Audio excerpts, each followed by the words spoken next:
함께 시편 80편 1절부터 함께 말씀 나누겠습니다.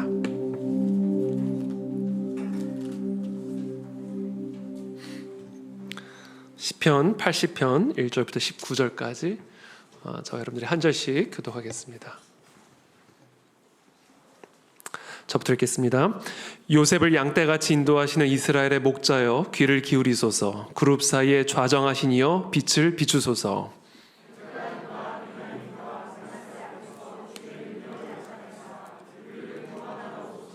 하나님이여 우리를 돌이키시고 주의 얼굴빛을 비추사 우리가 구원을 얻게 하소서.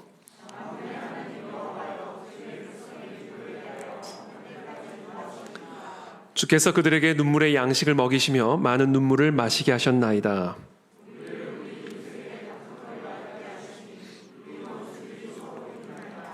만군의 하나님이여 우리를 회복하여 주시고 주의 얼굴의 광채를 비추사 우리가 구원을 얻게 하소서.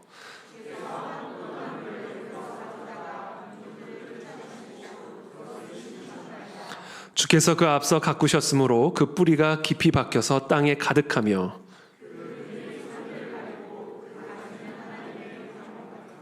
그 가지가 바닥까지 뻗고 넝쿨이 강까지 미쳤거늘 주께서 지어여 그 담을 허시사 길을 지나가는 모든 이들이 그것을 따게 하셨나.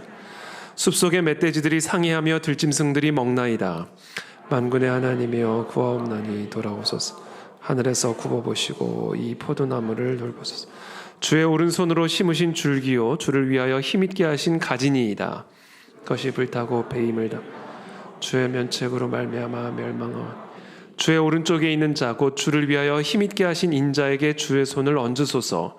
그리하시면 우리가 주에게서 물러가지 아니 우리를 소생하게 하소서. 우리가 주의 이름을 부르리이다. 함께 읽습니다. 만군의 하나님 여호와여 우리를 돌이켜 주시고 주의 얼굴의 광채를 우리에게 비추소서. 우리가 구원을 얻으리이다. 아멘. 네, 오늘은 시편 강의 79번째 말씀입니다. 우리 시편 80편 하나님이 우리를 인도하시는 방식이라는 주제를 가지고 오늘 하나님의 말씀 함께 나누도록 하겠습니다. 혹시 오늘 이 자리에 오신 분들 가운데 지금 자신이 처한 상황이 도무지 소화가 되지 않는, 이해가 되지 않는 분들이 계십니까? 하나님께서 나에게 왜 이런 일들을 허락하셨을까? 하나님은 도대체 나의 삶 속에서 무슨 일을 하고 계신 것일까? 힘에 겨운 그런 환난과 또 고통을 통과하고 계시는 분들이 계십니까?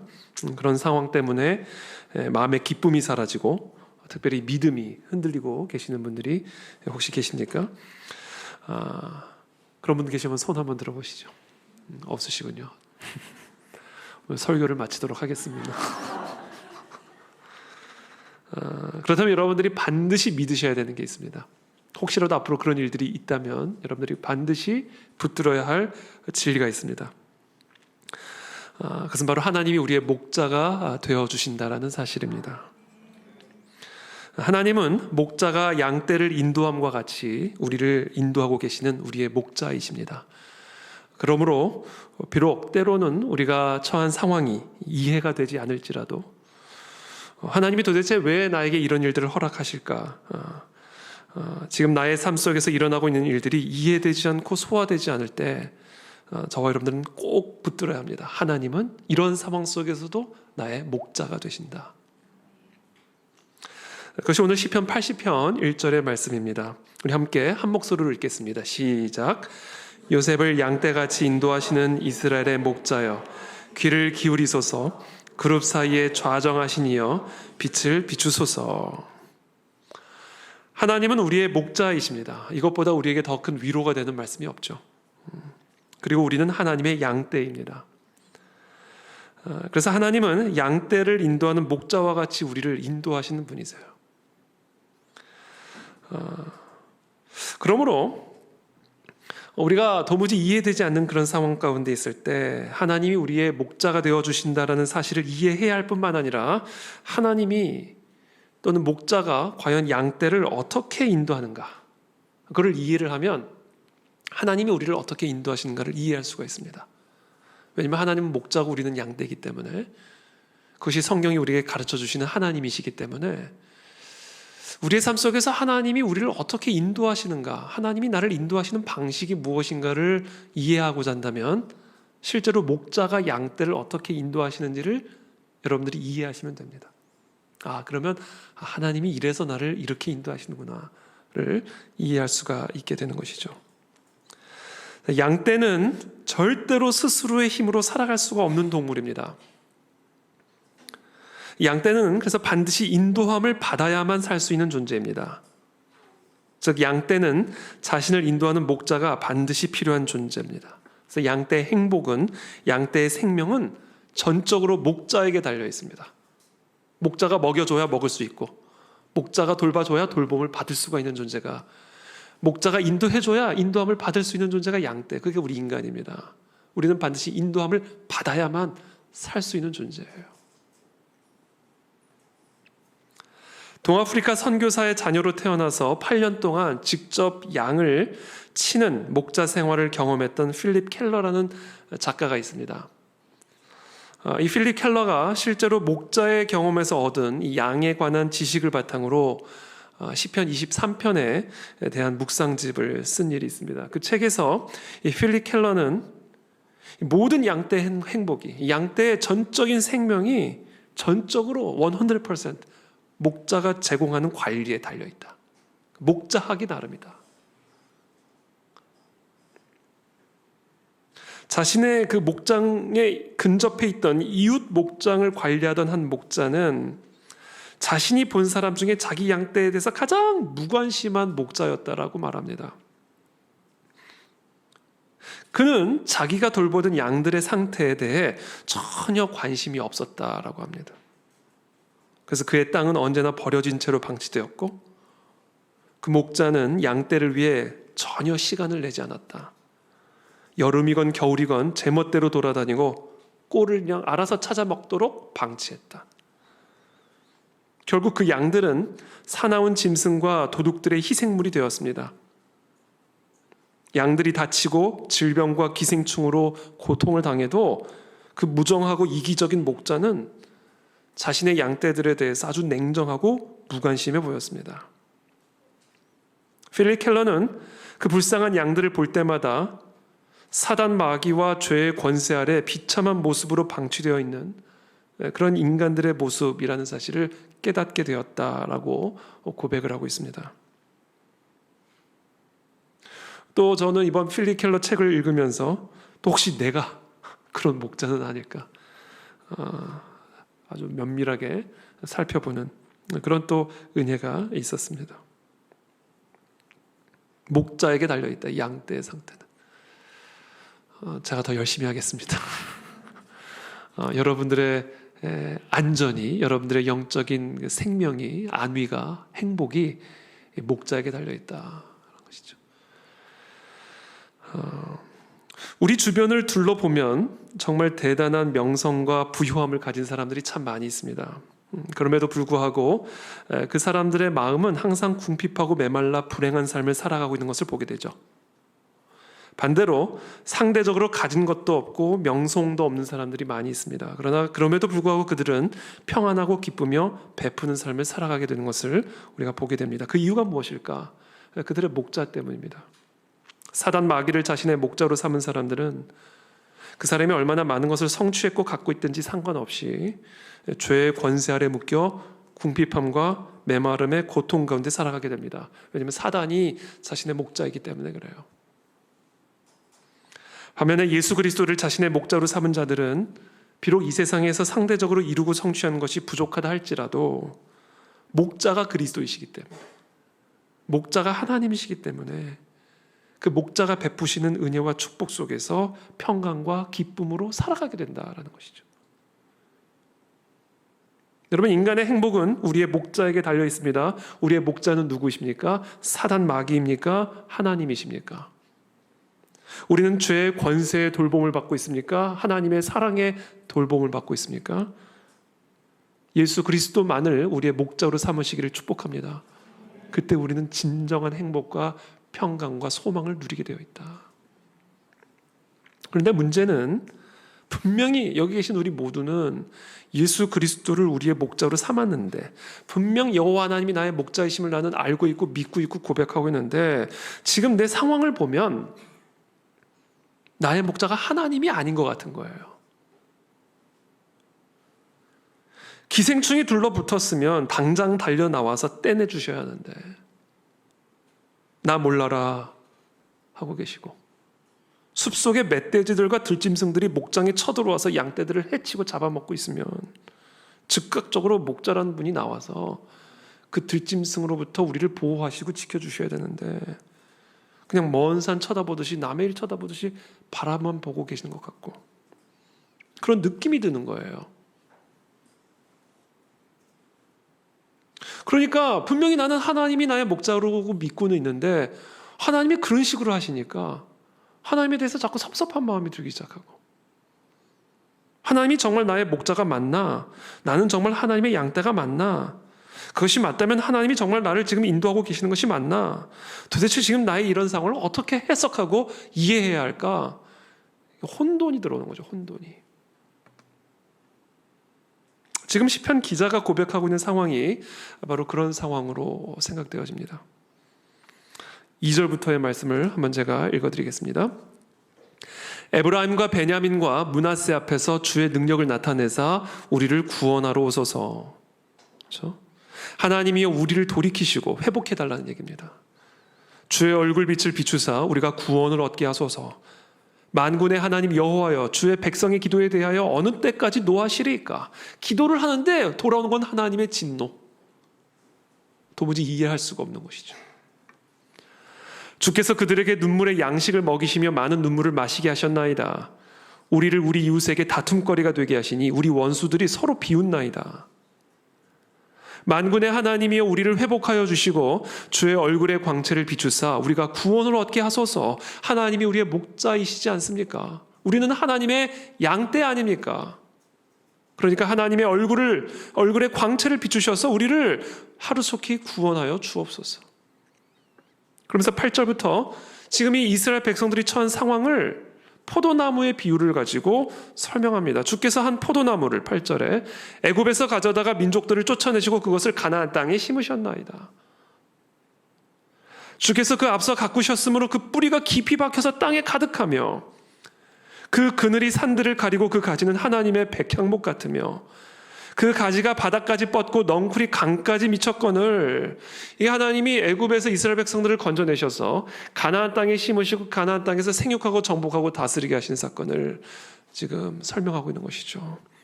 그렇게 하셨거늘, 그렇게 하나님이 우리의 목자가 되어주셨거늘, 그렇게 우리는 하나님의 양떼이거늘 12절에 주께서 어찌하여 그 담을 허시사 길을 지나가는 모든 이들이 그것을 따게 하셨나이까? 숲속의 멧돼지들이 상해하며 들짐승들이 먹나이다. 만군의 하나님이여 구하옵나니 돌아오소서. 하늘에서 굽어보시고 이 포도나무를 돌보소서. 주의 오른손으로 심으신 줄기요 주를 위하여 힘있게 하신 가지니이다. 우리는 하나님의 양입니다. 하나님은 우리의 목자이십니다. 그것이 불타고 배임을 당하며 주의 면책으로 말미암아 멸망하오니 어느 때까지 지켜만 보고 계시겠습니까? 17절에 주의 오른쪽에 있는 자 곧 주를 위하여 힘있게 하신 인자에게 주의 손을 얹으소서. 그리하시면 우리가 주에게서 물러가지 아니하오리니 우리를 소생하게 하소서. 우리가 주의 이름을 부르리이다. 그러면서 19절에 다음과 같은 기도로 반복적으로, 오늘 이 시편에서 계속해서 반복적으로 이 시편의 기자가 하는 기도입니다. 만군의 하나님 여호와여, 우리의 목자가 되신 여호와여, 우리를 돌이켜 주시고 회복하여 주시고 주의 얼굴의 광채를 우리에게 비추소서. 우리가 구원을 얻으리이다. 이것이 오늘 이 시편 기자의 정말 어떻게 보면 울분에 찬 기도, 너무 답답한 그런 기도. 그래서 하나님의 얼굴의 광채를 우리에게 비추셔서 우리에게 속히 구원을 허락하여 주십시오. 회복하여 주십시오. 라고 하는 아주 간절한 기도가 오늘 시편의 내용입니다. 저는 이 시간 축복합니다. 하나님의 얼굴이 오늘 이 시간 우리의 심령 속에 나타나게 되길 축복합니다. 그 빛이 우리의 어두운 절망과 슬픔의 마음을 뚫고 들어와서 우리의 심령의 소망의 빛을 비추어 주시고 평강의 빛을 비추어 주시고 구원의 빛을 비추어 주시기를 축복합니다. 자, 그렇다면 어떻게 그 빛이 오늘 이 밤에 내 심령 속에 비추어질 수 있을까? 어떻게 하면 전혀 하나님의 얼굴이 보이지 않는 이런 상황 속에서 하나님의 얼굴이 보여 그 얼굴의 광채가 우리의 절망을 뚫고 우리의 염려를 뚫고 우리의 심령에 빛을 비추어 주실까? 다시 한번 반복하지만 우리의 목자 되신 하나님께서 우리를 인도하시는 방식을 이해할 때 그때 하나님에 대한 오해가 풀리고 그동안 이해할 수 없었던 어려움들, 소화되지 않았던 슬픔이 소화가 되고 이해가 되기 시작할 것입니다. 그러면서 우리의 어두운 마음에 하나님의 얼굴이 드러나면서 그 얼굴로부터 나오는 광채가 우리의 어두운 마음을 비추고 우리의 어두운 삶을 비춰주기 시작하실 것입니다. 그때 우리는 하나님의 구원을 경험하게 되는 거예요. 여러분, 구원은요 깨달음을 통해서 옵니다. 깨달으면 구원이 오는 거예요. 저는 그런 거룩한 은혜의 깨달음이 오늘 우리의 심령 가운데 비추어지기를 축복합니다. 우리의 목자 되신 하나님은 우리를 어떻게 인도하시는가? 오늘 1절에 보면 요셉을 양떼같이 인도하시는 이스라엘의 목자여 귀를 기울이소서, 그룹 사이에 좌정하신 이여 빛을 비추소서, 이렇게 기도로 시작합니다. 자, 우리의 목자 되신 하나님은 우리를 어떻게 인도하시는가? 하나님은요 요셉을 양떼같이 인도하시는 목자였다, 이렇게 1절에 말하죠. 하나님은 요셉을 양떼처럼 인도하시는 분이셨어요. 그래서 하나님은 양떼를 요셉처럼 인도하십니다. 하나님은 요셉을 양떼처럼 인도하셨기 때문에 하나님은 양떼를 어떻게 인도하시는가? 하나님이 양떼를 인도하시는 방식을 이해하기 위해서 우리는 무엇을 이해해야 되는가? 하나님이 요셉을 어떻게 인도하셨는지를 보면 돼요. 왜냐하면 하나님이 요셉을 양떼처럼 인도하셨기 때문에. 요셉의 삶은 우리의 목자 되신 하나님께서 우리의 삶을 어떻게 인도하셨는지를, 어떻게 인도하시는지를 보여주고 있는 그림이고 표본입니다. 그러므로 이 시간 마음이 슬프고 어두운 분들이 계신다면 이 시간 요셉의 삶 속에 나타난 하나님의 인도하심을 묵상하게 되기를 축복합니다. 그렇게 되면 저와 여러분들의 마음에 이 구원의 빛이 비추어지는 것을 경험하게 되실 거예요. 왜냐하면 하나님은 요셉을 양떼처럼 인도하셨거든요. 그래서 하나님은 양떼를 요셉처럼 인도하십니다. 이게 하나님이 양떼를 인도하시는 방식이에요. 그래서 오늘 저는 요셉에 대한 이야기를 함께 나누고자 합니다. 지난 주일 설교 본문이 이제 요셉에 대한 이야기였는데, 요셉이 하나님이 요셉을 인도하는 방식이고 양떼를 인도하시는 방식이에요. 창세기 37장 1절부터의 말씀을 제가 읽어드리겠습니다. 야곱의 족보는 이러하니라. 요셉이 17세의 소년으로서 그의 형들과 함께 양을 칠 때 그의 아버지의 아내들 빌하와 실바의 아들들과 더불어 함께 있었더니 그가 그들의 잘못을 아버지에게 말하더라. 요셉은 노년에 얻은 아들이므로 이스라엘이 여러 아들들보다 그를 더 사랑하므로 그를 위하여 채색 옷을 지었더니 그의 형들이 아버지가 형들보다 그를 더 사랑함을 보고 그를 미워하여 그에게 편안하게 말할 수 없었더라. 자, 17살 소년 요셉에게는 야곱의 다른 두 아내 빌하와 실바가 낳은 이복 형들이 있었습니다. 요셉은 야곱이 제일 사랑했던 라헬이 낳은 늦둥이 아들이었어요. 그러니까 야곱이 요셉을 얼마나 이뻐했겠습니까?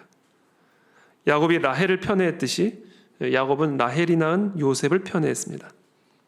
그래서 옷도 특별하게 요셉만 채색 옷을 입혔어요. 그러니까 요셉과 다른 형들의 관계가 좋았을 리가 만무합니다. 야곱이 요셉을 편애하는 것을 보고 형들은 요셉을 시기하기 시작했고 질투하기 시작했고 미워하기 시작했습니다. 요셉만을 미워했을까요? 아니죠. 요셉을 그렇게 편애했던 아버지도 미웠습니다. 이 형들이 요셉을 죽이고자 했던 것은 단순히 요셉에게만 그 미움과 복수를 하기 위한 것이 아니라 요셉을 그렇게 편애했던 아버지를 죽이고 싶은 만큼 미웠을 거예요. 아버지를 죽일 수는 없었으니까. 아버지가 그렇게 사랑하는 요셉을 죽임으로써 아버지에게 복수하고자 했던 것이죠. 그러니까 이 형들이 이 요셉을 죽이고자 했던 것은 요셉과 아버지를 향한 복수였어요. 그러던 어느 날 설상가상으로, 이게 설상가상이 적합한 표현인지 모르겠습니다만 하여튼 설상가상으로 꿈까지 꿨어요. 하나님이 주시는 꿈. 그리고 그 꿈을 형들에게 말하자 형들은 요셉을 더욱 미워하기 시작했습니다. 창세기 37장 5절의 말씀이죠. 요셉이 꿈을 꾸고 자기 형들에게 말하매 그들이 그를 더욱 미워하였더라. 요셉이 그들에게 이르되 청하건대 내가 꾼 꿈을 들으시오. 우리가 밭에서 곡식 단을 묶더니 내 단은 일어서고 당신들의 단은 내 단을 둘러서서 절하더이다. 이게 지금 형들에게 말할 겁니까 이게? 꿨어도 가만히 있어야지. 그의 형들이 그에게 이르되 네가 참으로 우리의 왕이 되겠느냐? 참으로 우리를 다스리게 되겠느냐 하고 그의 꿈과 그의 말로 말미암아 그를 더욱 미워하더니 요셉이 다시 꿈을 꾸고 그의 형들에게 말하여 이르되 내가 또 꿈을 꾼즉 해와 달과 11별이 내게 절하더이다 하니라. 일단 첫 번째, 우리가 오늘 이 본문을 통해서 이 요셉의 이 삶을 통해서 하나님이 양떼를 요셉처럼 인도하시는데 이 요셉의 삶에 나타난 하나님의 인도하심의 방식, 하나님은 양떼를 어떻게 인도하시는가? 저와 여러분을 어떻게 인도하시는가? 첫 번째입니다. 하나님은 하나님의 양떼들에게 꿈을 주심으로써 인도하십니다. 이게 하나님이 양떼를 인도하는 방식이에요. 오늘 이 밤에 하나님의 꿈이 임하게 되길 축복합니다.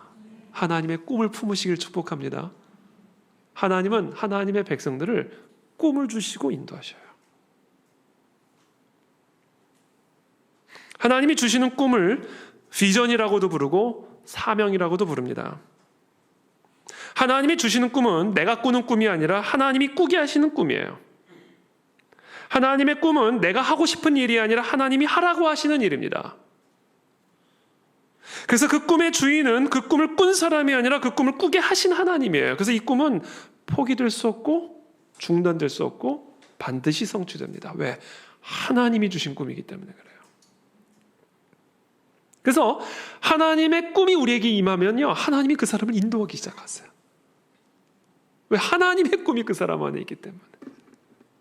그래서 하나님이 우리를 인도하실 때는요, 가장 먼저 첫 번째 단계, 하나님의 꿈을 주십니다. 하나님의 비전을 주시고 하나님이 하고자 하신 일을 주세요, 내게. 하나님은 하나님의 양떼들을 위해서 그들의 삶을 위한 계획이 있고 목적이 있고 뜻이 있습니다. 한 사람도 예외 없이.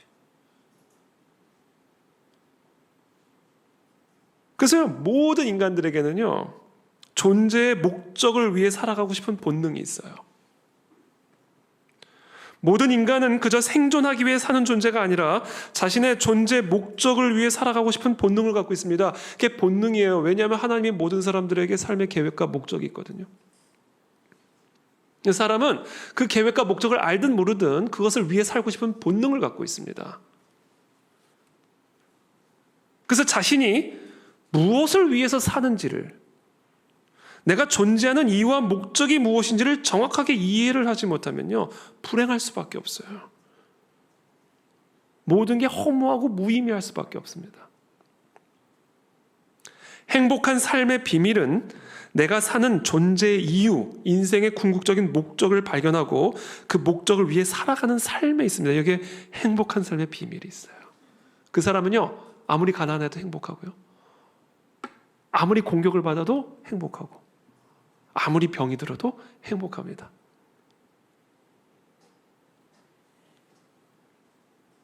그것이 없어도 나는 행복해요 라고 말하는 분은 아직 행복이 뭔지를 경험해 보지 못한 분이에요.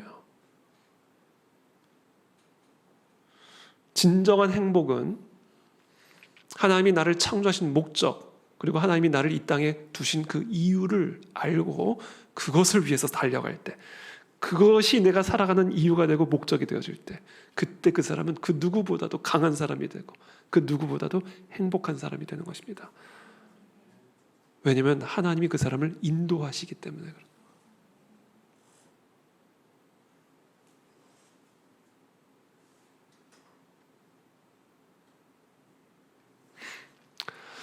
그래서 저는 여기 계신 우리 모든 분들, 우리 모든 가느지기 성도님들의 삶에 이 목적, 이 하나님의 꿈이 부어지게 되기를 축복합니다. 하나님의 꿈은 나이와 상관없고 어떤 상황과 환경과도 상관이 없어요. 모세에게 주어진 꿈, 갈렙에게 주어진 꿈, 다윗에게 주어진 꿈, 요셉에게 주어진 꿈, 지금 밑에서 기도하고 있는 우리 다니엘 기도하고 있는 우리 어린아이들에게도 하나님의 꿈이 임합니다. 제 삶을 돌이켜볼 때 제 삶이 언제 급격하게 변화되어졌는가? 언제 내 삶이 본질적으로, 정말 본질적으로 바뀌어졌는가? 어느 순간 내 삶을 내가 인도하는 그런 불확실한 삶에서 하나님이 나를 인도하시는 삶으로 변화되어졌는가? 정확합니다. 나를 향한, 나의 삶을 향한 하나님의 목적이 무엇인지를 깨달았을 때예요. 아주 그게 BC와 AD로 정확하게 나누어집니다.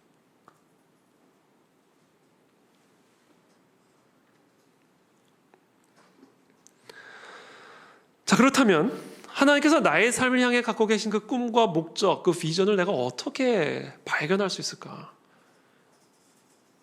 그것을 내가 어떻게 발견하여야 하나님이 나의 삶을 인도하시는 것을 내가 경험할 수가 있을까? 이제 더 이상 내가 내 삶을 끌고 가는 게 아니라 하나님이 나를 끌고 가는 삶으로 변화되어 줄 수 있을까? 내가 내 삶의 목자가 아니라 하나님이 내 삶의 목자가 되어주는 것을 어떻게 하면 경험할 수 있을까? 어떻게 하면 내가 하나님의 사명을 품은 자가 될 수 있을까? 어떻게 하면 하나님의 꿈을 꿀 수가 있을까? 물론 요셉처럼 한밤중에 꾸는 꿈을 통해서도 그 꿈을 받을 수가 있지만 그보다 더 보편적인 방식이 있습니다. 하나님의 인도함을 받았던 하나님의 양떼들, 하나님이 쓰셨던, 하나님의 목적을 위해 살았던 행복한 사람들의 삶에 나타난 좀 더 보편적인 방식이 있는데 그것은 하나님의 말씀을 통해서입니다. 하나님의 꿈은 하나님의 말씀을 통해서 우리에게 임하십니다. 예레미야에게 임한 하나님의 말씀을 통해 예레미야의 삶의 목적이 무엇인지를 가르쳐 주셨어요. 여호와의 말씀이 내게 임하니라 이르시되 내가 너를 모태에 짓기 전에 너를 알았고 네가 배에서 나오기 전에 너를 성별하였고 너를 여러 나라의 선지자로 세웠노라 하시기로 내가 너를 짓기도 전에 나는 너를 선지자로 지었어. 그게 너의 삶의 목적이야.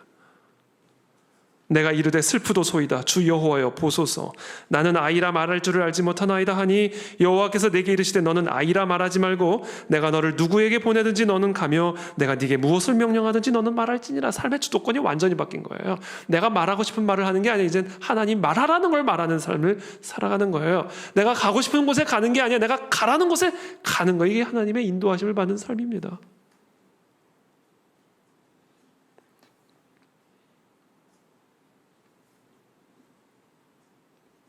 하나님의 말씀을 통해서 우리는 하나님의 꿈, 나를 향한 하나님의 비전을 받게 돼요. 전 이사야서 49장 6절입니다. 1999년도 가을에 인도 캐시미르 지역에서 새벽 6시에 큐티를 하는 가운데 숙소 지붕 위에 올라가 인도를 위해서 기도를 하는데 북한에 대한 마음이 쏟아져 내리기 시작합니다. 통일에 대한 비전, 통일 한국의 비전, 선교 한국의 비전, 다음 세대에 대한 비전, 그때 거기서 다 받은 거예요. 99년도에. 그때 하나님이 제게 주신 말씀 이사야서 49장 6절 네가 나의 종이 되어 야곱의 지파를 일으키며 이스라엘 중에 보존된 자를 돌아오게 하는 일은 오히려 경이한 일이라. 내가 또 너로 이방의 빛을 삼아 나의 구원을 베풀어 땅 끝까지 이르게 하리다. 야곱의 지파를 일으키고 이스라엘 중에 보존된 자를 돌아오게 하는 것은 통일한국의 사명. 내가 또 너로 이방의 빛을 삼아 나의 구원을 베풀어 땅 끝까지 이르게 하리이다. 통일한국을 통한 선교한국의 사명. 그 통일한국과 선교한국의 사명을 감당할 수 있는 세대를 일으키는 사명. 1999년도 인도 캐시미르에서 새벽에 큐티하는 가운데 임한 말씀이에요. 그 말씀이 그 순간부터 저를 이끌어가기 시작한 거예요. 2000년, 그렇죠? 2000년. 그러고 보면 제 삶이 2000년, 딱 2000년. 그 2000년을 기점으로 제 삶이 완전히 바뀌어버려요. 그때부터 완전히 인도함을 받는 삶으로 완전히 바뀌어버린 거예요. 그래서 지금까지 온 겁니다. 지금 이 시간, 이 순간, 이 자리까지.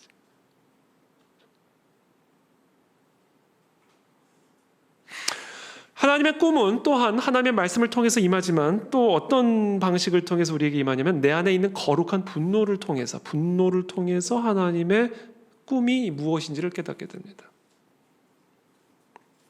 모세가 애굽 왕실에서 바로의 딸의 양아들로 살고 있을 때 애굽 사람이 자신의 동포를 괴롭히는 것을 보고는 자신의 분을 이기지 못하고 쳐서 죽인 일이 있었어요.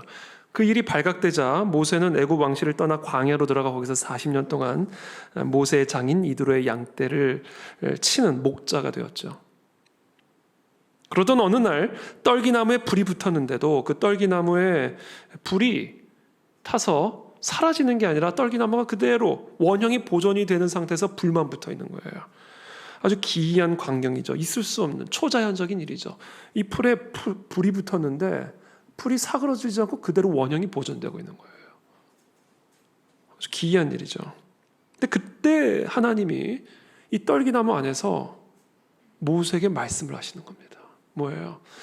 저는 이것을 이렇게 묵상을 합니다. 지금 이 불이 붙어있는 이 떨기나무는 이 모세 안에 있는 히브리 동포들을 향한 사랑의 불, 그 히브리 동포들을 억압하는 애굽을 향한 분노의 불, 이 불이 모세의 평생을 사로잡고 있었던 불이에요. 그 불 안에서 하나님의 소리가 들리는 겁니다. 모세야, 모세야. 내가 애굽에 있는 내 백성의 고통을 분명히 보고 그들이 그들의 감독자로 말미암아 부르짖음을 듣고 그 근심을 알고 내가 내려가서 그들을 애굽인의 손에서 건져내고 그들을 그 땅에서 인도하여 아름답고 광대한 땅, 젖과 꿀이 흐르는 땅, 곧 가나안 족속, 헷 족속, 아모리 족속, 브리스 족속, 히위 족속, 여부스 족속의 지방에 데려가려 하노라. 이제 내가 너를 바로에게 보내어 너에게 내 백성 이스라엘 자손을 애굽에서 인도하여 내게 하리라. 라는 하나님의 소리를 불 붙어있는 이 떨기나무, 불 붙어있는 이 모세의 심령 속에서 들려지는 것이죠.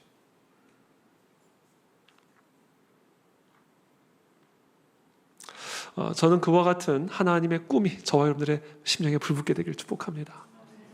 우리 그 안에 진리의 중심에 불붙어있게 되기를 원합니다. 저는 우리 그 안에 진리 교회가 이와 같은 하나님의 비전과 사명에 불이 붙어있는 교회가 되기를 기도합니다. 그러면 이 교회는 하나님이 인도하시는 교회가 될 거예요. 이 교회를 막을 수가 없을 겁니다. 왜? 하나님의 꿈이 이 안에 있기 때문에. 그래서 하나님이 이 교회를 이끌어 가실 것이기 때문에.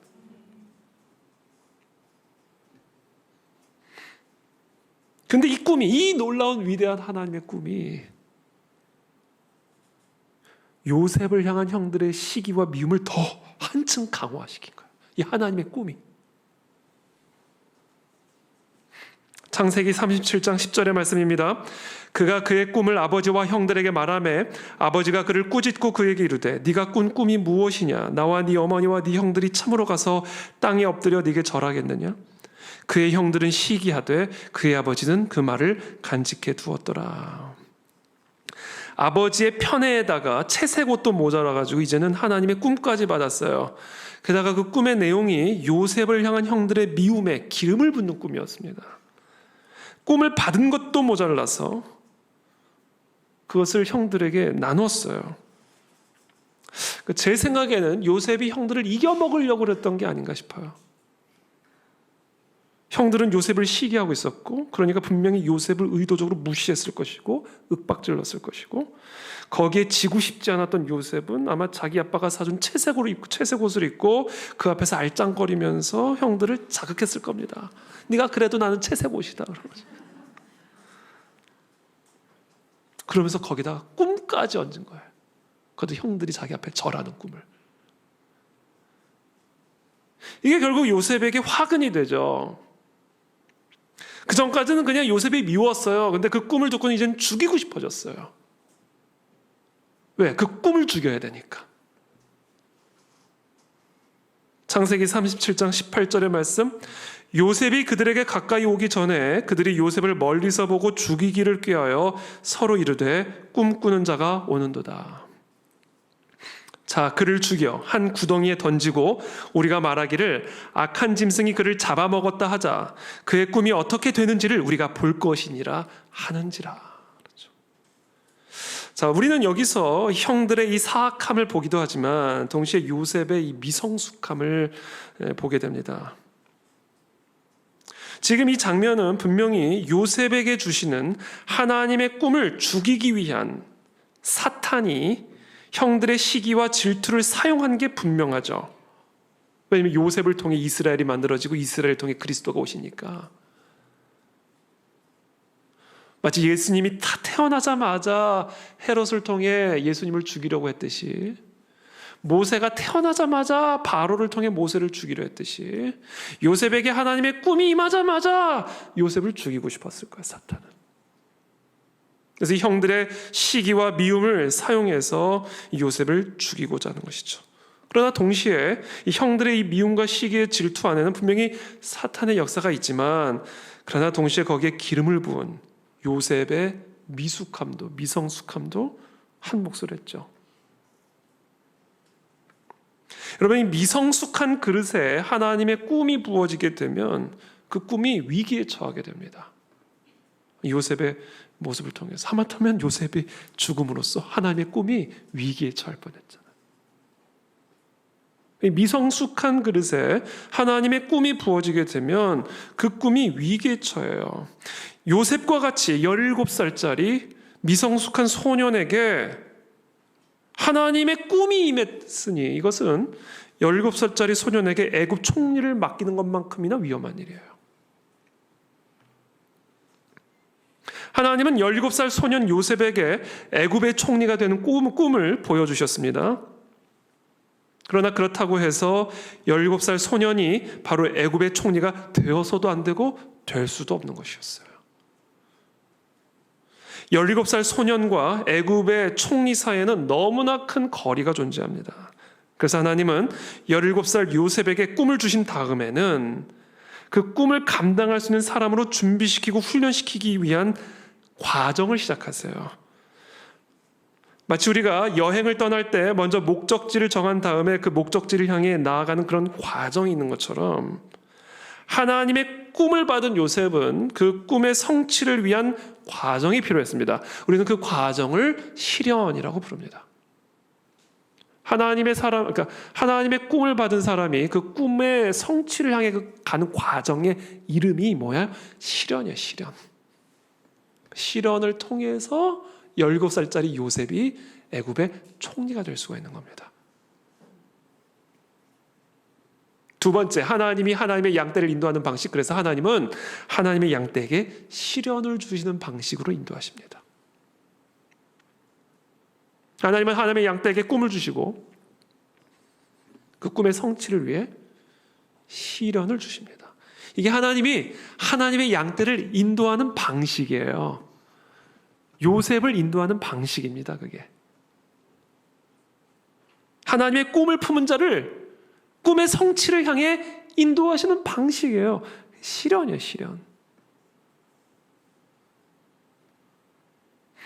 하나님이 하나님의 양떼에게 시련을 주시는 이유는 하나님이 나쁜 목자이기 때문이거나 하나님이 자신의 양떼를 버리셨기 때문이 아니에요. 물론 그렇게 보일 수 있고 그렇게 느낄 수는 있어요.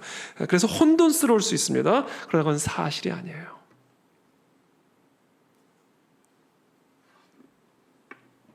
하나님의 꿈을 담아낼 수 있는 그릇이 되기 위해서는 그 꿈을 담아낼 수 있을 만한 그릇으로 준비가 되어져야만 합니다. 하나님의 꿈을 받은 요셉은 그 꿈을 이루기 위해서 야곱의 사람이 아니라 하나님의 사람으로 변화되어져야만 했습니다. 야곱이 만들어준 채색 옷이 아니라 하나님의 권능의 옷을 입어야만 했습니다. 그리고 그와 같은 하나님의 사람이 되기 위해서는 하나님이 주시는 시련의 과정을 통과해야만 합니다.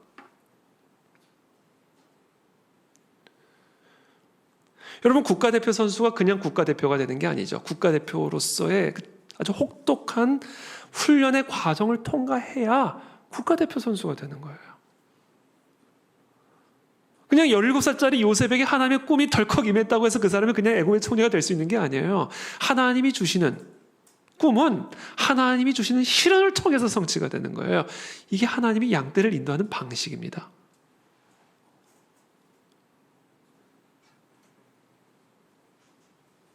자, 그렇다면 하나님께서 하나님의 꿈을 주신 그 양떼들을 실현의 과정으로 인도하셔서 궁극적으로 우리를 어떤 사람으로 변화시키기를 원하시는 것일까? 그 실현의 과정을 통해 하나님이 맺고자 하시는 우리의 변화는 어떤 모습일까? 하나님의 실현을 통해 우리 안에서 하나님이 의도하시는 궁극적인 목적은 하나입니다. 우리를 연약한 사람으로 만드는 거예요.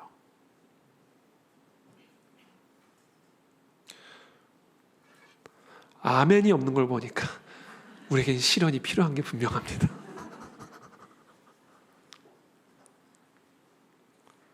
여러분, 하나님의 꿈을 이룰 수 있는 사람의 조건은요, 연약함이에요. 연약함. 실현 안 받으시려고 또. 하나님의 꿈을 이룰 수 있는 사람에게 주어진 사람의 조건은요, 연약함이에요, 연약함. 하나님의 사람은 어떤 사람인가? 연약한 사람이에요. 연약한 사람이란 하나님 앞에서 연약한 사람을 의미하는 거예요. 하나님을 나의 지혜로 삼지 않으면 아무것도 할 수 없는, 하나님을 나의 힘으로 삼지 않으면 아무것도 할 수 없는 사람, 그 사람이 연약한 사람이에요. 하나님이 하나님의 꿈을 주시고 그 사람을 실현의 과정으로 인도하셔서 이루고자 하시는 궁극적인 목적, 그 사람을 하나님 앞에서 연약한 자로 만드는 겁니다. 여러분, 하나님의 꿈은 사람이 이룰 수 있는 게 아니에요. 사람이 어떻게 하나님의 꿈을 이루어요? 예? 사람이 사람의 꿈도 이룰까 말까 한데 사람이 하나님이 꿈꾸시는 그 꿈을 어떻게 이루어 드립니까? 우리 하나님보다 더 위대하다는 얘기예요. 네? 아니잖아요.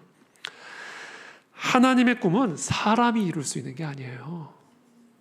그래서 하나님이 하나님의 양떼들에게 하나님의 꿈을 주신 다음엔 연약한 사람으로 만들어 가시는 거예요. 사람의 지혜가 아니라 하나님의 지혜로, 사람의 능력이 아니라 하나님의 능력으로만 하나님만이 친히 이루실 수 있는 게 하나님의 꿈이기 때문에 하나님의 꿈을 우리에게 주신다면요, 우리를 철저하게 하나님 앞에서 연약한 사람으로 만들어 가십니다. 그래서 하나님은 우리를 어디로 인도하셔요? 실현으로 인도하셔요.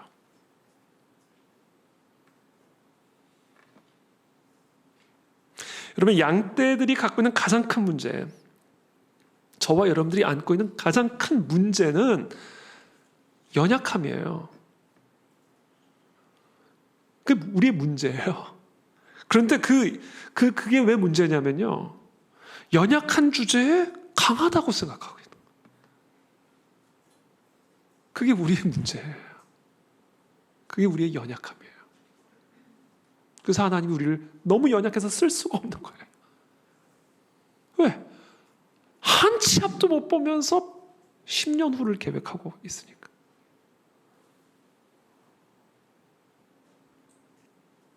자기 뒤통수에 무슨 손가락으로 쳤는지도 모르는, 물론 제가 쳤으니까 저는 알지만 그만큼 우리의 감각이라는 게 얼마나 연약해. 근데 마치 모든 것을 알고 있고 모든 것을 판단하고 있는 양 착각하고 있으니까 이건 도무지, 이건 뭐 어떻게 할 수가 없는 거예요, 하나님이. 그게 우리의 문제예요. 이게 양떼가 갖고 있는 치명적인 문제입니다. 너무나 연약한데 너무나 강하다고 착각하고 있는 거예요. 목자가 없으면 한순간도 살 수 없는 연약한 주제에 연약함을 인정하지 않는 게 양의 연약함이에요. 그래서 양에게는요, 뭐가 필요한지 아세요? 그와 같은 착각으로부터 깨어날 수 있는 시련이 필요한 거예요. 넌 정말 약한 존재야 라는 깨달음.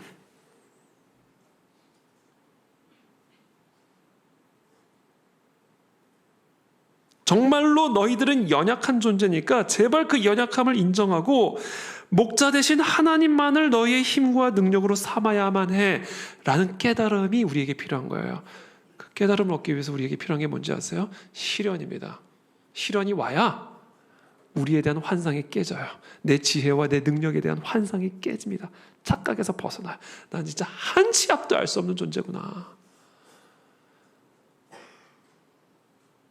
나는 정말 손 하나 내 마음대로 까딱할 수 있는 존재가 아닌 거구나.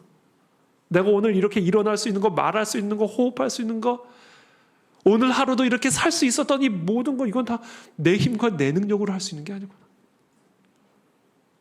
목자가 없으면 우리는 한순간에 먼지로 가는 존재구나 라는 것을 우리가 어떻게 깨달을 수가 있겠어요? 시련을 통해서 깨닫게 돼요.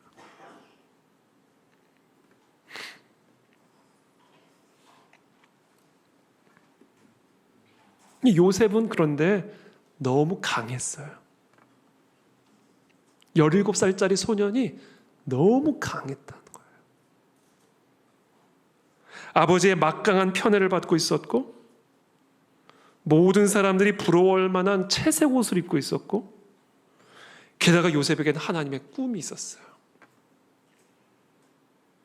요셉은 자기도 모르게 스스로 어린 나이에 너무 강한 자가 돼버린 거예요. 게다가 요셉은 자신의 강함을 감추지 않았어요.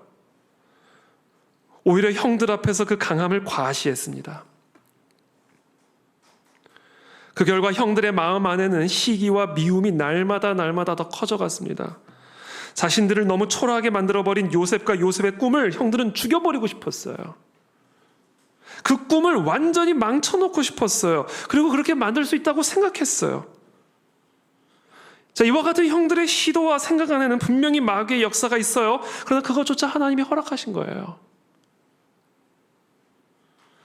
왜냐하면 하나님의 능력은 오직 우리의 연약함을 통해서만 나타날 수 있기 때문에 사탄의 사자로 육체의 가시를 쳐서 하나님의 능력이 머물러 있게 했던 바울의 섭리가 요셉 안에서도 동일하게 역사하는 것이죠.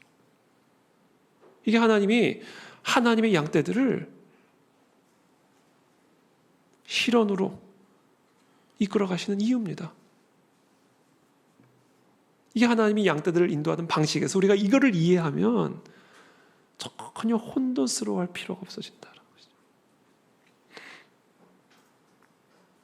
지금 요셉에게 필요한 것, 하나님의 꿈을 받은 요셉이 그 꿈을 성취하기 위해 필요한 것은요, 더 많은 편애가 아니라, 더 많은 채색 옷이 아니라 바로 연약함이었다. 연약함.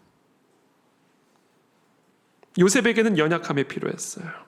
그래서 하나님은 요셉을 향한 형들의 미움을 통하여 요셉을 연약하게 만들고 계신다.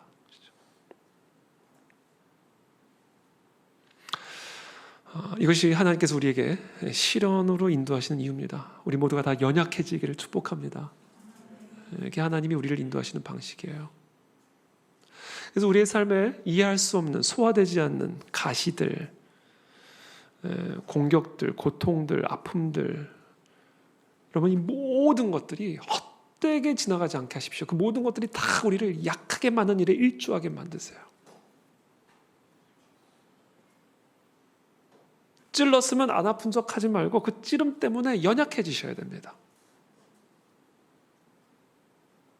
찢겼으면 그 찢겨졌는데 안 아픈 척 하지 말고, 강한 척 하지 말고 그 찢겨짐으로 말미암아 약해져야 돼요, 우리가. 그게 하나님의 목적이기 때문에 그렇습니다.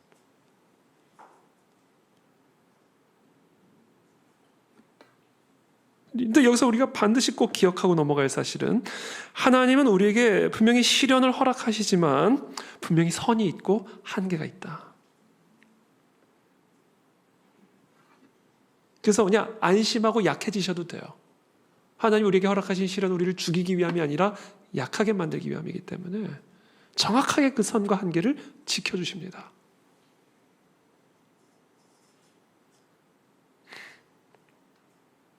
르우벤이 듣고 죽이자라는 소식을 듣고는 형제들이 요셉을 죽이자라는 소식을 르우벤이 듣고 요셉을 그들의 손에서 구원하려 하여 이르되 우리가 그의 생명은 해치지 말자. 이 르우벤의 개입이 없었으면 형들이 진짜 죽였을 겁니다.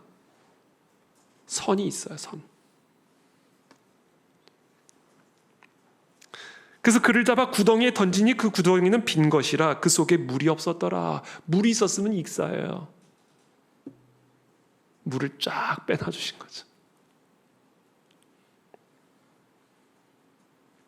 비록 사탄은 형들의 미움과 시기를 사용하여 요셉과 요셉의 꿈을, 하나님의 꿈을 죽이고자 했지만, 그래서 이스라엘을 낙태시키고 그래서 그리스도의 탄생을 원천 봉쇄하여 영원히 우리들의 목자 노릇을 하고 싶어 했지만 하나님 그것을 허용하시지 않았습니다.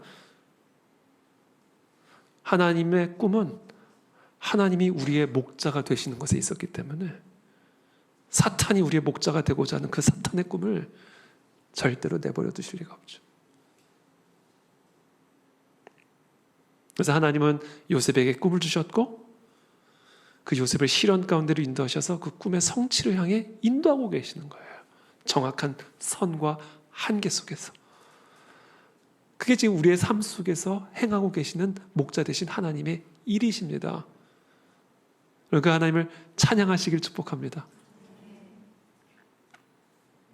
세 번째, 하나님은 하나님의 양떼를 어떻게 인도하시는가? 인도하는 방식.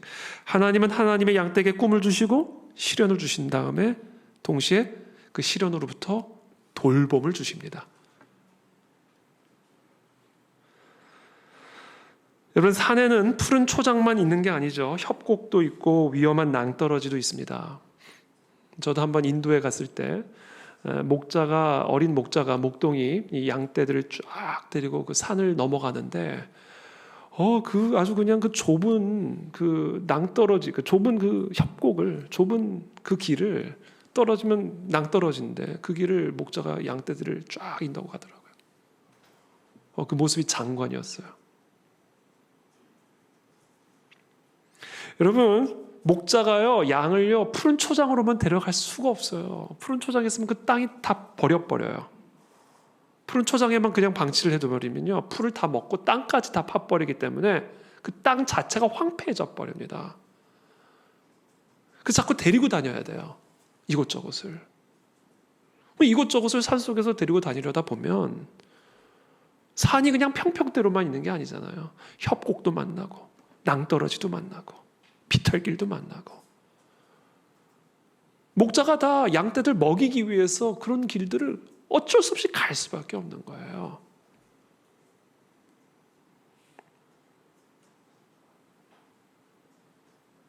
그러나 그 모든 상황 속에서도 그 양떼들은 전혀 두려워하지 않았어요. 왜? 목자의 지팡이와 막대기가 그 양떼들을 안위하고 있었기 때문에 그래요.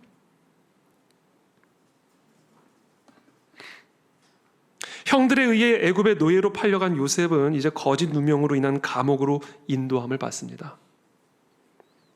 자신의 주인 보디발의 아내의 거짓 고소로 인해 누명을 뒤집어 쓰고 졸지에 감옥에 들어가게 된 거예요. 그러나 보디발의 노예로 있을 때나 감옥에 죄수로 들어가 있을 때나 요셉을 바라보는 모든 사람들은요, 하나님이 요셉과 함께하고 계심을 봤어요. 그래서 요셉에게 다 일을 맡깁니다. 노예에게 주인 집 일을 다 맡겨버려요. 죄수에게 교도소 일을 다 관장하게 해버리는 겁니다. 왜? 하나님이 이 요셉과 함께하는 게 보이는 거예요. 하나님의 돌봐주심을 목격한 것이죠. 결국 감옥 안에서 만난 한 죄수 덕분에 바로 앞에 불려나가서 바로의 꿈을 해몽하게 되고 그 결과 애굽의 총리가 됩니다. 자, 하나님의 돌보심이 그 모든 시련의 과정 속에서 함께 하셨어요. 여러분, 이것을 꼭 믿으셔야 됩니다. 여러분, 이런 특권들이 어떤 사람에게 주어진다? 하나님의 꿈을 가진 사람에게 주어지는 거죠. 이 모든 하나님의 인도하심의 시작은 어디서부터 시작이 돼요? 하나님의 꿈에서부터 시작이 되는 거예요. 하나님의 사명을 위해서 사는 자.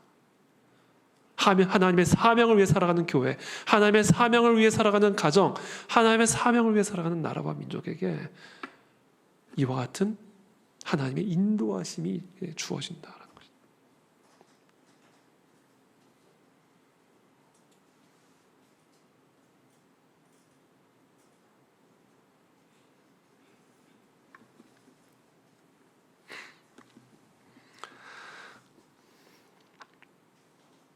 결국 하나님은 네 번째, 하나님의 양떼에게 꿈의 성취를 주십니다. 이게 하나님의 양떼들을 인도하는 방식이에요. 창세기 50장 20절부터 21절, 지난 주일 본문 말씀이죠. 우리 다 함께 한번 읽어보겠습니다. 시작.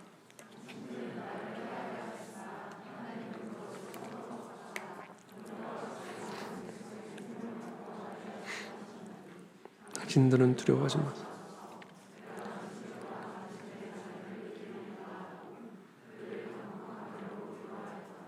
아멘. 그러니까 이게 지금 요셉이 하나님이 그동안 자기를 어떻게 인도하셨는지를 쫙 주마등처럼 살펴보면서 하나님이 인도하시는 방식을 간파한 겁니다. 자신의 삶에 하나님의 역사하신 그 섭리를 쫙 돌아보면서 하나님이 요셉을 하나님이 하나님의 양들을 이렇게 인도하시는구나를 지금 오늘 시편의 기자가 노래하는 거예요. 그래서 이 요셉에게 보여주신 그런 인도하심을 이스라엘 민족에게도 보여달라고 오늘 이 시편의 기자가 노래하는 겁니다. 하나님이 요셉에게 하나님의 꿈을 주셨듯이 그 요셉에게 주신 그 꿈이 이스라엘의 꿈 아닙니까, 하나님? 요셉의 꿈과 이스라엘의 꿈이 다릅니까, 하나님? 그러므로 요셉을 양떼와 같이 인도하신 하나님께서 이 이스라엘 민족을 요셉처럼 인도해 주십시오. 하루속히 우리를 회복시키셔서 하나님의 얼굴의 광채가 이 이스라엘 민족 가운데 비추어지도록 역사하여 주옵소서. 이것이 오늘 이 시편 기자의 기도입니다. 결국 하나님은 하나님의 양떼에게 하나님의 꿈을 성취하십니다.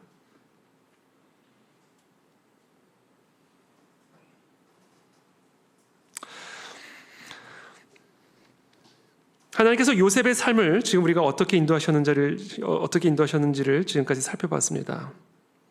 하나님께서 요셉의 삶을 인도하신 것처럼 이스라엘을 인도하셨습니다. 그리고 하나님은 요셉을 인도하셨듯이, 그리고 이스라엘을 인도하셨듯이 지금 저와 여러분들의 삶을 인도하고 계시고 이 나라 이 민족을 인도하고 계십니다. 여러분, 대한민국은 이스라엘이에요.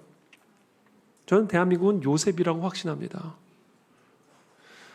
여러분, 우리나라가 역사적으로 우상숭배를 섬기는 나라였지만 애굽에서 떼어다가 여기에서 심으신 포도나무예요. 대한민국이란 나라는.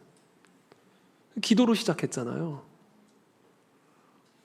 이 나라는 요셉이에요. 요셉의 꿈을 갖고 있는 나라입니다. 마지막 때의 영적 기근의 시대에 요셉의 창고 역할을 할 나라가 대한민국이에요. 그게 통일한국이고.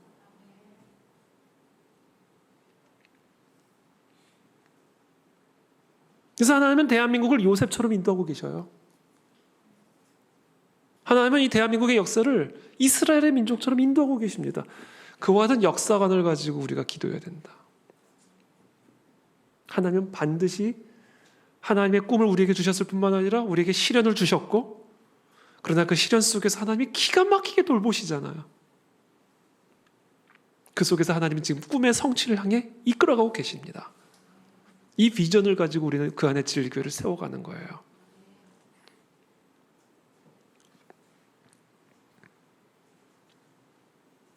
그래서 저와 여러분들이 힘을 다해 해야 할 일이 있어요.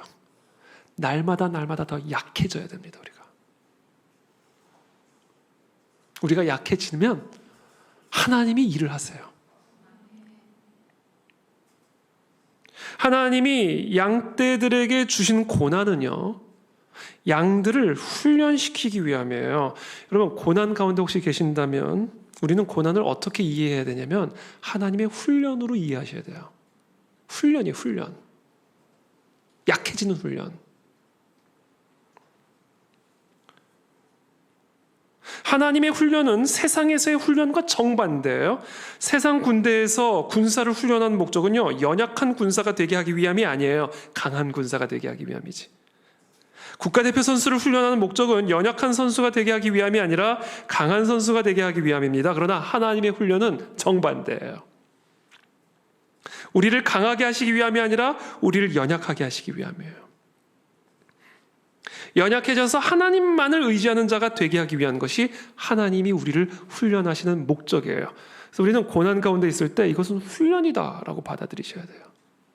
연약함을 위한 훈련, 연약해지는 훈련.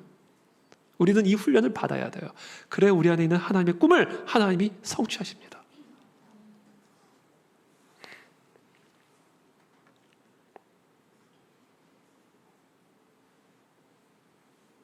그러므로 기억하시길 바랍니다. 고난은 훈련이다. 특별히 우리를 연약하게 하시기 위한 훈련이다. 라는 사실을 꼭 기억하시기를 축복합니다. 마지막으로 한 가지 더, 하나님이 우리에게 고난을 주셔서 연약한 자가 되게 하기 위한 그 훈련을 시키는 이유가 있어요. 그래야 우리가 연약한 자를 위로할 수 있는 자가 될 수가 있기 때문에 그렇습니다. 이게 하나님이 우리에게 고난이라는 훈련을 허락하시는 이유에 우리를 먼저 연약하게 하신 다음에 연약한 자를 위로할 수 있는 자가 되게 하시기 위함이에요.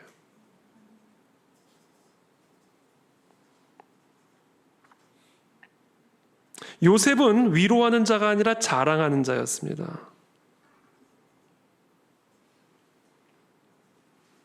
요셉은 위로하는 자가 아니라 지적질하는 자였습니다. 그런 인품으로는 하나님의 꿈을 이룰 수가 없어요. 그래서 하나님은 하나님 앞에서는 하나님 없이는 살 수 없는 연약한 자가 되기를 원하시고, 그 사람이 사람 앞에서는 다른 사람의 연약함을 위로할 수 있는 자가 되기를 원하시고, 이게 하나님이 하나님의 꿈을 이룰 수 있는 사람의 하나님의 기준이에요. 그래서 하나님은 고난이라고 하는, 시련이라고 하는 훈련을 통해서 먼저 하나님 앞에서 하나님 없이는 살 수 없는 연약한 자가 되게 만드신 다음엔 다른 연약한 자를 위로할 수 있는 자로 훈련시키기를 원하십니다.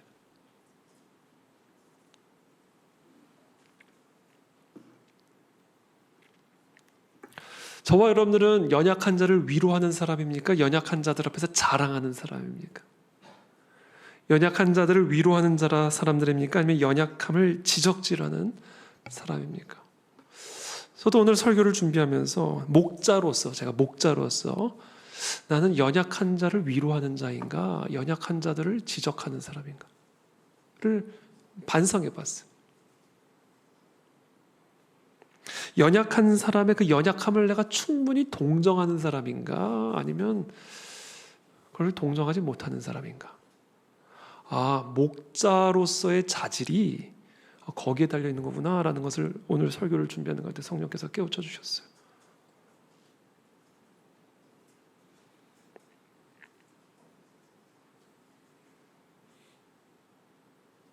우리는 기본적으로 연약한 사람을 동정하지 못하는 성향이 있습니다. 연약한 사람들 앞에서 오히려 자랑해서 나를 높이고, 연약한 사람 앞에서 연약함을 지적질함으로 또 나를 높이고, 이 우리의 이 본성이죠. 그래서 하나님은 우리에게 고난이 무엇인지를 가르쳐주고, 시련이 무엇인지를 가르쳐주고, 연약함이 무엇인지를 가르쳐주셔서 연약함으로 고통받는 사람을 이해하게끔 만들었어요. 그래서 그 사람을 위로할 수 있는 사람으로 우리를 변화시키기를 원하신다.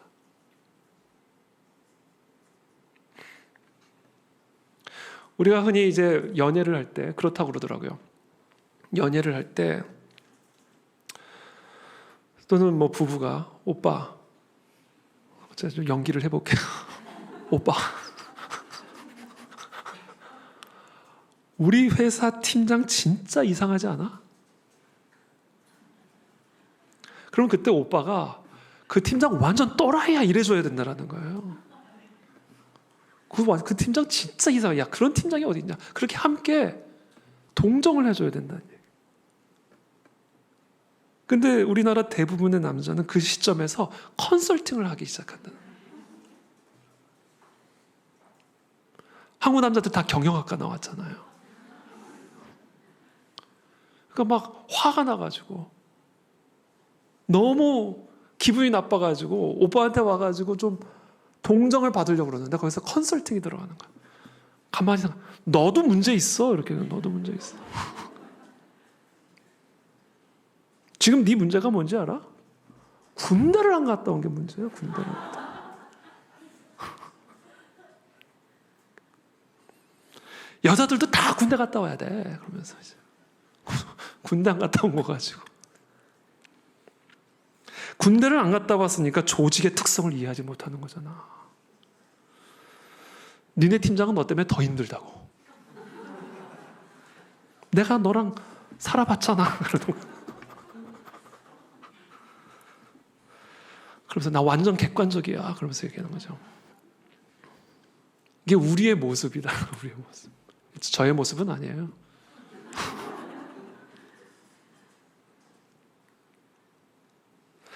그런 상태로 우리가 하나님의 꿈을 이룰 수 있을까? 하나님의 꿈은요, 우리가 하나님의 목자로서의 역할을 다른 사람들에게 해주는 것을 원하시는 거거든요.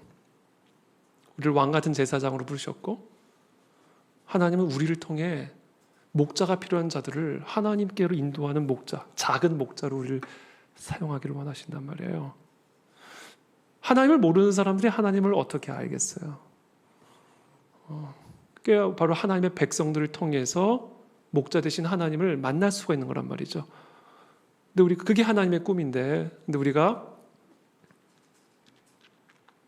연약한 자들과 함께 울 수 없고 연약한 사람들을 함께 동정해주지 못한다면 어떻게 하나님이 우리를 통해 하나님의 목자 되심을 드러내실 수가 있겠냐라는 것이죠. 그러고 보면 우리 그리스도인들이 사실은 연약한 자와 함께 울기보다는 연약한 자들 앞에서 자랑하고 연약한 자들의 연약함을 지적질하는 데 더 익숙한 게 오늘날 우리들의 모습은 아닐까, 또 나의 모습은 아닐까 라는 것을 제가 한번 생각해 보았습니다. 하나님은 요셉을 온 세상이 기근을 만난 환난의 때에 자랑하는 자가 아니라 지적질하는 자가 아니라 위로하는 자로 사용하기를 원하셨습니다. 그게 하나님이 요셉의 삶을 향해 갖고 계신 꿈이었어요. 그리고 그것이 오늘날 마지막 때를, 이 환난의 때를 살아가는 이 땅의 모든 교회와 성도들을 향한 하나님의 꿈이십니다. 그래서 하나님은 그 17살짜리 그 철없는 소년을 그런 방식으로 총리의 자리로 인도하신 거예요. 그래서 하나님 없으면 살 수 없고 자신의 연약함을 너무나 잘 알기에 하나님 없이는 살 수 없고 자신의 연약함을 너무나 잘 알기에 연약한 사람을 위로할 수 있는 그런 사람으로 만드셔서 권력의 자리로 세우신 것이다. 그러니까 그 자리에서 형들을 만났을 때 복수의 칼날을 간 게 아니라 화해와 용서의 손을 내밀 수 있었던 것이죠. 그래서 하나님이 요셉의 그 결단을 통해 이스라엘은 나라가 이 땅의 구원의 창고로 준비되어지는 물꼬를 틀 수가 있었던 거예요. 그러니까 사단 마귀는요 2번 실패했어요. 요셉을 죽이는 일에 실패했고 요셉이 형들을 죽이는 일에 실패했고.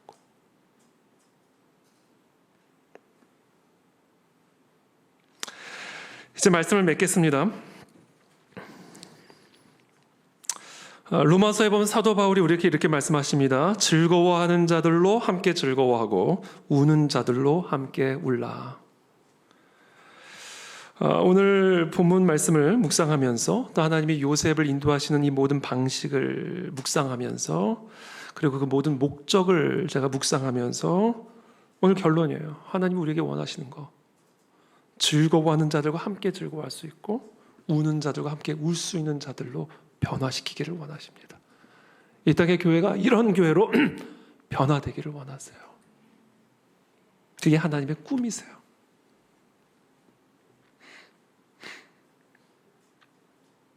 우리의 타고난 인격은 즐거워하는 자들을 시기하고 우는 자들을 이해 못하는 겁니다.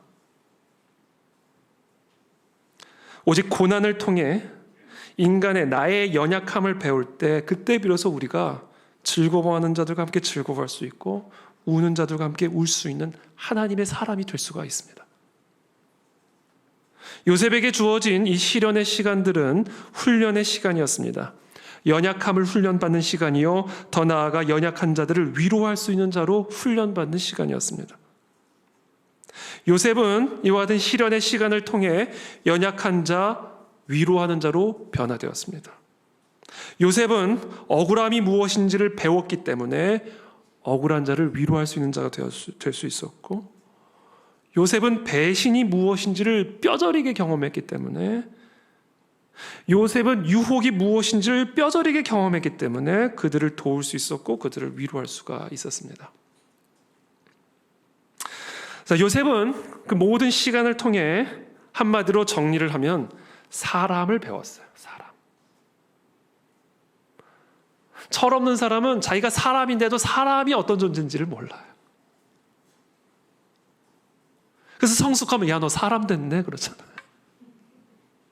언제 너 사람 됐네라는 말이 나와요? 저는 부모님으로부터 너 이제 사람 됐다. 그거 언제 들었냐면 부모님을 이해할 때, 사람을 이해할 때, 너 사람 됐다. 이 말이 나오는 것이죠. 요셉은 이 모든 시간을 통해서 사람이 무엇인지를 배웠어요. 자신을 알았고 사람을 알게 되었습니다. 여러분, 고난을 통해 우리가 배우는 최고의 유익은요, 사람을 배운다라는 사실이에요. 요셉은 자기가 인도해야 할 양떼를 배웠습니다. 하나님이 우리의 목자가 되시기 위해 사람이 되신 이유가 여기 있어요. 하나님조차도 사람을 배우고자 하신 것이죠. 사람을 배우지 않고 어떻게 사람을 인도하는 목자가 될 수가 있겠습니까? 사람이 되지 않았으면 하나님이라도 사람을 도울 수 없었던 것이 아닐까, 그렇게 생각해 봅니다. 하나님은 사람을 구원하기 위해 우리를 사단의 저주에서 하나님의 자녀된 축복의 자리로 이끌어내기 위해 친히 사람이 되시는 고난을 통해 사람을 배우셨어요. 그것이 하나님이 경험한 시련의 본질입니다. 그러고 보니 하나님도 동일하게 요셉이 경험한 그와 같은 인도함을 받는 삶을 사셨던 거예요. 우리에게 있는 대제사장은 우리의 연약함을 동정하지 못하시리가 아니요 모든 일에 우리와 똑같이 시험을 받으신 이로되 죄는 없으시니라. 그러므로 우리는 긍휼하심을 받고 때를 따라 돕는 은혜를 얻기 위하여 은혜의 보좌 앞에 담대히 나아갈 것이니라. 하나님의 아들로 육신의 옷을 입고 오신 예수 그리스도의 공생의 삶도 돌아보니까 요셉의 삶과 같은 인도함을 받는 그런 삶이었음을 우리가 보게 됩니다. 그래서 하나님은 우리의 이 모든 삶의 여정을 통해서 동일하게 인도하십니다. 동일한 목적을 가지고 하나님은 그런 방식으로 우리들을 인도하시고 우리의 교회를 인도하십니다. 앞으로 우리 그 안에 진리교회를 하나님이 우리의 목자가 되셔서 인도해 가실 때 하나님이 요셉을 인도하셨듯이 이스라엘을 인도하셨듯이 하나님이 예수 그리스도를 인도하셨듯이 그렇게 우리를 앞으로도 인도하실 것입니다. 그런 모든 인도하심을 통해서 우리가 배워야 할 중심, 우리가 놓치지 말아야 할 중심, 하나님 앞에서 하나님 없이는 살 수 없는 연약한 자가 되는 것과 그렇게 연약한 자들을 하나님의 위로로 위로할 수 있는 자가 되어지는 것, 이 두 가지 본질을 우리가 붙들고 하나님의 인도함을 받는다면 하나님은 우리 모두를, 그리고 우리 그 안의 진리교회를 이 마지막 기근의 때에 요셉의 창고와 같이 수많은 영혼들을 하나님께로 인도하는, 목자로 인도하는 그런 빛으로, 이방의 빛으로 우리를 사용하실 것을 믿습니다. 우리 그런 그 안에 진리교회가 되고 그런 성도들이 되고 특별히 그런 목자가 될 수 있도록 오늘 이 밤에 우리 함께 다 같이 기도하며 나가기를 바랍니다. 함께 기도하겠습니다.